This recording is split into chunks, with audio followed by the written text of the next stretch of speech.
Hello dear students, welcome to Vision Pharmacy. Please do like, share and subscribe my YouTube channel. In our today's video, we are going to have a quick revision on emulsions. So let's begin. Emulsions are heterogeneous thermolabile biphasic liquid containing two immiscible liquids which are made miscible by adding emulsifying agent. Or emulsions are class of dispersed system in which a one immiscible liquid is dispersed uniformly in a liquid, that is a dispersion medium. Example of emulsions are milk, that is dispersion of fat in water, butter, water in oil, then liquid paraffin, that is paraffin in water, etc. Moving further, advantages of emulsions are it masks the unpleasant taste, it improves bioavailability, then sustained release medication, okay, sustained action can be achieved, then diagnostic purpose for X-ray examination, and also used for external preparations like that of cream, lotions, foam, aerosol, etc. Whereas disadvantages of emulsions include it has a short lifespan, unstable, that is soluble phase easily gets separated with span of time, then difficulty in handling, and it requires proper storage conditions. Then moving further, this image will help you to understand emulsions more properly. The first one you can see water in continuous phase whereas oil in a dispersed phase. Then this is oil in water or O by W type of emulsion.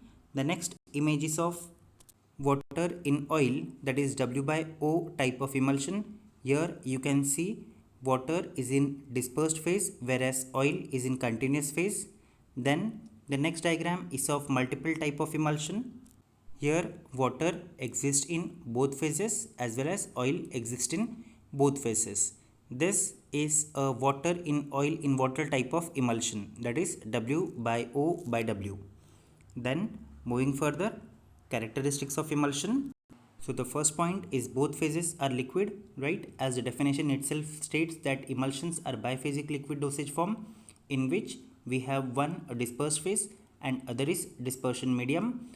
Then it is mobile liquid, then droplet of one liquid get dispersed into another liquid. Then it has no tendency to absorb a liquid or to swell. Then the emulsifying agent is needed. It is classified as oil in water and water in oil, and it shows Tyndall effect, Brownian movement and electrophoresis. Then moving further, this image is obtained from indip.com, giving a very creative and informative image.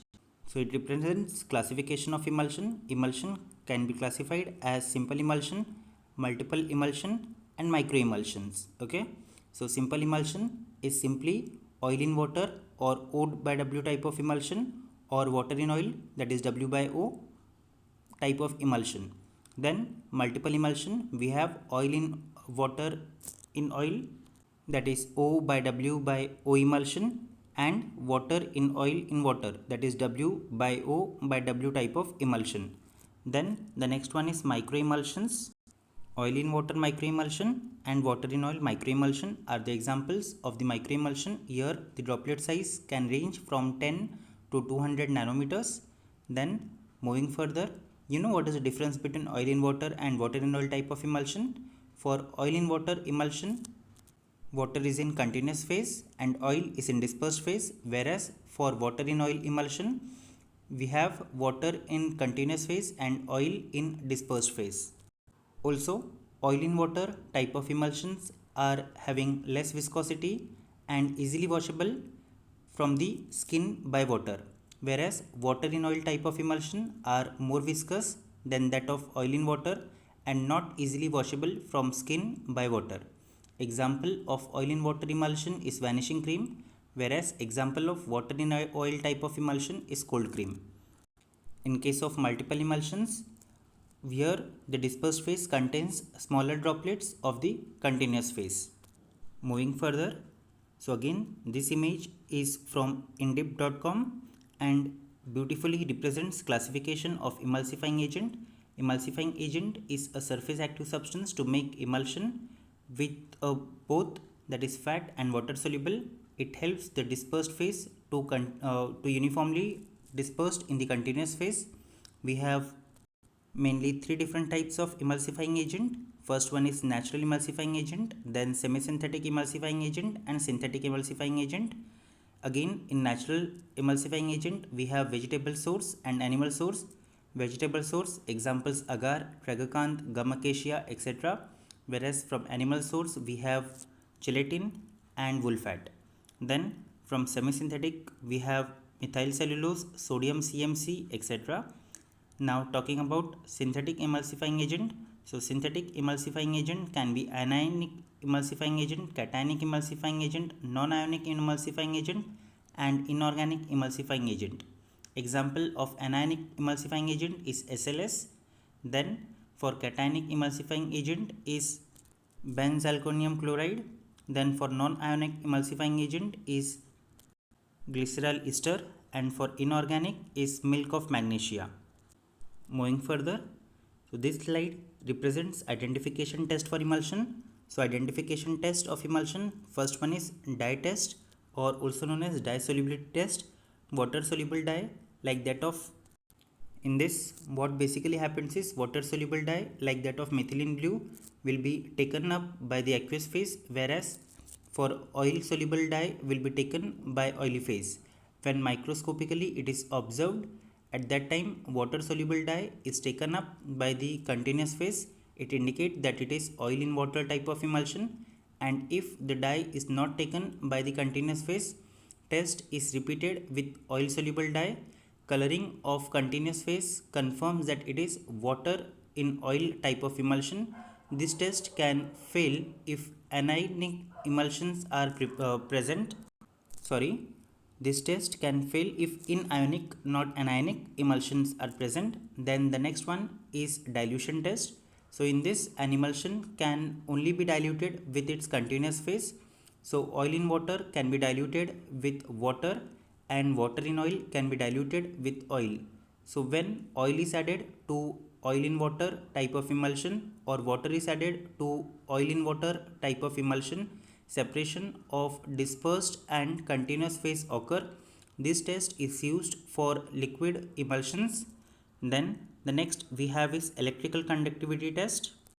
An emulsion with water as continuous phase will possess more conductivity than an emulsion where oil is in continuous phase. So when a pair of electrode connected to a lamp and electrical source are dipped into oil in water emulsion, a lamp lights because of passage of current between two electrodes. If the lamp does not light, it is assumed to be water in oil type of emulsion. Then the next one is fluorescent test. Since some of the oil uh, uh, presents fluorescence under UV light, oil in water emulsion exhibit dotted pattern, whereas water in oil emulsion fluorescent throughout. But this test is applicable if oil has property of fluorescence. Then the last test is cobalt chloride test. Filter paper impregnated with cobalt chloride are dried, that is blue changes to pink when oil in water emulsion is added. If it may fail if emulsion is unstable or breaks in presence of electrolyte. Then moving further, that is theories of emulsion. The first one is surface tension theory. Here surface active agents lower down the surface tension and thus act as emulsifying or emulsion stabilizers. Then the next one is oriented wedge theory. Here monomolecular layer of emulsifying agents are curved around a droplet of an internal phase of the emulsion. The next one we have is interfacial film theory, also known as plastic film theory. A film of emulsifying agent prevents the contact and coalescence of the dispersed phase is the idea behind this theory. Then there is one more theory, that is viscosity theory. According to this, as per the increase in viscosity of an emulsion will lead to increase in stability. Then the next we are going to study regarding the methods for preparation of emulsion. Basically, first one is saturation method. In saturation method, first one is dry gum method, also known as continental method. So here emulsifier is saturated with oil in a preferably dry porcelain mortar. Then water is added at once. Saturate immediately, rapidly and continuously until get a clicking sound and thick white cream is formed. This is primary emulsion. The remaining quantity of water is slowly added to form the final emulsion. The second one is wet gum method, also known as English method. Here saturate gum with water in mortar to form a mucilage. Then oil is added slowly in proportions and mixture is saturated. After adding all the oil, thoroughly mix with several minutes to form a primary emulsion. Once the primary emulsion has been formed, remaining quantity of water is added to make the final emulsion. Bottle method or Forbes bottle method. So it is an extemporaneous preparation for volatile oils and oil with low viscosity.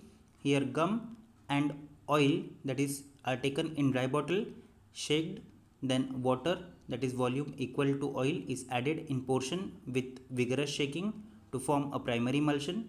Remaining quantity of water is added to make the final emulsion. Then the next one is auxiliary method. So an emulsion prepared by either wet gum or dry gum method can generally be increased if in quality by passing it through a hand homogenizer. In this apparatus, the pumping action of hand forces the emulsion through a very fine or very small orifices.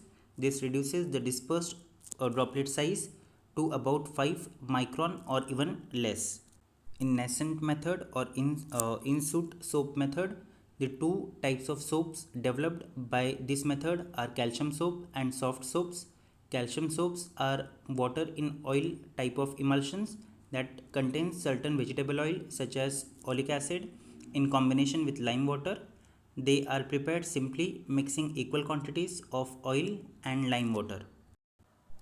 Moving to the next slide, that is evaluation of emulsion. So first evaluation is globule size. Increase in globule size by coalescence rate on aging is an indication of physical instability of the emulsion. Here microscopic and countercurrent methods are employed for the purpose to study. Then in this study, globule size is analyzed. If the study continues to give increased in globule size, it indicates poor emulsion. Here the next one is temperature.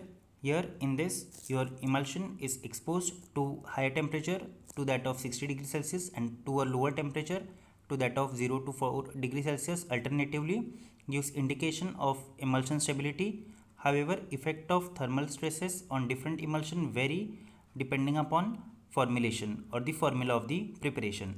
Then the next one is flow property. Flow property is the manifestation of globule size, concentration of emulgent and phase volume ratio. So the study of flow property over the extended period of time gives an idea regarding stability of emulsion. Any suitable instrument can be used which is used for determination of viscosity for this study. Then the last one is phase separation. So the rate at which coalescence of globules occur definitely indicate the stability pattern of emulsion. The test can be carried out by keeping emulsion in a measuring cylinder and observing the rate of separation of the phases. It is a lengthy process and can be accelerated using high-speed centrifuge. Here, if emulsion stands such stress, it can be considered as a stable emulsion. So here I have tried to summarize all the important points about emulsions. Thank you for watching till end.